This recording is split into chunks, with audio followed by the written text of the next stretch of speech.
Hi Spoonie community, welcome to my video series on using my new journal that was published this year. This is me, More Than a Journal for Those with Chronic Illness, to create your best life while living with chronic illness. And today we're going to be talking about using the savings tracker in the journal.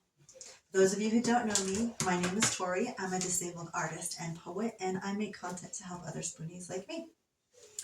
So let's get into our video.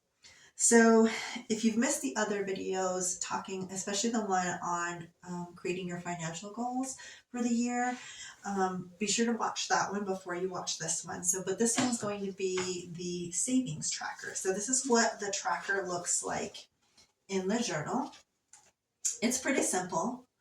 And I wanted it to be as simple for us to use as possible because saving money can look and feel different when you have chronic illness.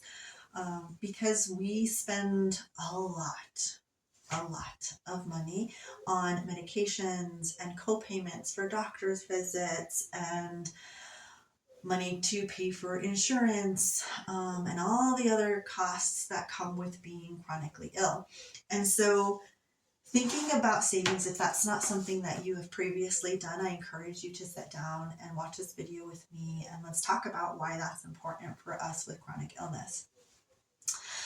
When I first got diagnosed, I really didn't think about what that would look like for me financially in the future until after a few years of being sick, and the bills kept increasing and increasing. And then it was like $5,000 a year, $7,000 a year, $15,000 a year that I spent on medical expenses.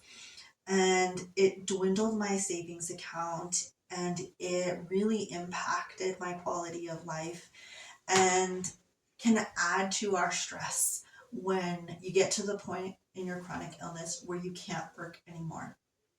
And I don't want you to have to go through that. And so that's why I'm talking about this. And that's why I created this page in the journal, because I really want you to feel better and more secure about your finances, at least as much as you can be when having to deal with chronic illness.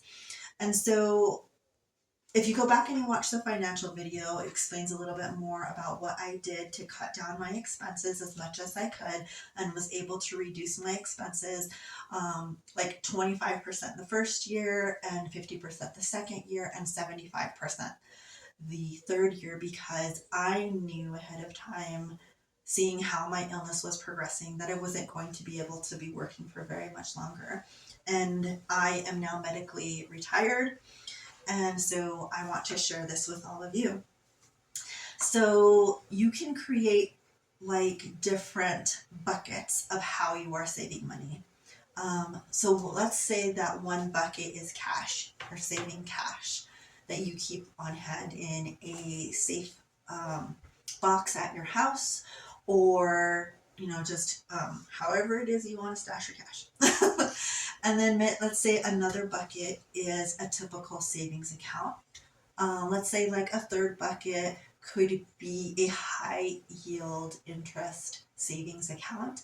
And then let's say, for those of you who are lucky out there and you have a retirement account, you really want to focus on those different buckets and how you can put money into those as much as you can, as quickly as you can, so that you have a backup plan and you have this nest egg to be able to fall back on when you aren't able to work. And I just want you to kind of change your perspective on how you think about savings, because most of us are like, okay, this is the start of our savings. We're going to add to it, add to it, add to it, and it grows.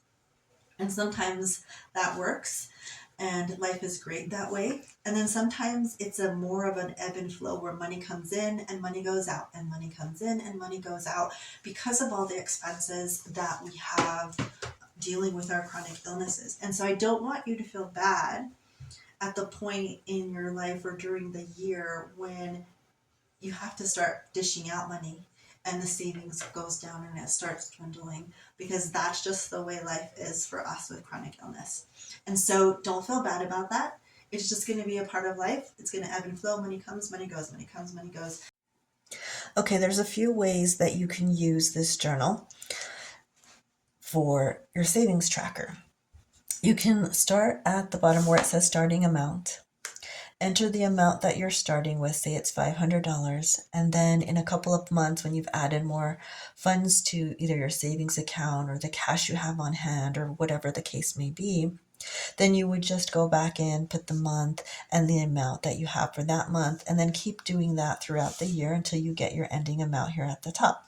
And I have washi tape on here just because I like to make mine, look more like me or my theme for the year, whatever the case may be. One of the other things I also do is use mantras throughout the year, or quotes, or whatever you want to call them.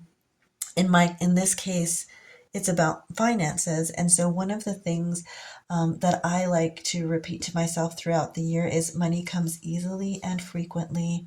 And that's just kind of a inspirational way for me to remind myself that it's okay if money is going to go out for bills and medical expenses, because I know there will be more money coming in at a later time. So that's just some encouragement for me. There's also another way you can use this tracker. And this is acrylic marker, and I like these because it has a brush tip.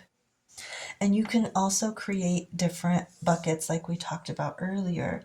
So you can just draw a straight line, or you can make it look pretty to kind of separate it however you want to make this look unique for you. And then on the other side of this is a regular tip marker. And let's say you've got your cash on hand and you've got your savings, your high interest savings account, and then you have your retirement account. And so these are the three different buckets that you can track throughout the year.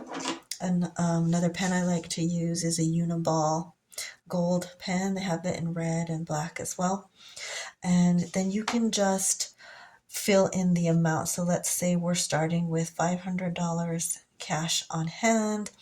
And then in our high yield interest savings account, let's say we have $1,200 in that one. And then in our retirement account, let's say that your work retirement account, you've already invested $9,000 into that account. And then you're going to be adding to it throughout the year. So let's say you come back in a few months, your retirement account is now up to $13,000, and then by the end of the year, your retirement account is at $14,720. And you just want to do the same thing as you add to each bucket. And it's good to have things diversified, although you don't have instant access to your retirement account. Your savings account is more liquid because you can take money out and put money in anytime that you need to. And then cash on hand is, of course, the quickest form of access to your funds that you have. So this is just a different way of being able to track your finances in the savings tracker. I hope you enjoy using the tracker and the entire book as well. So if you've not gotten your copy, you can get a link in the description of this video where you can get a copy of your journal. This is me, More Than a Journal for Those with Chronic Illness.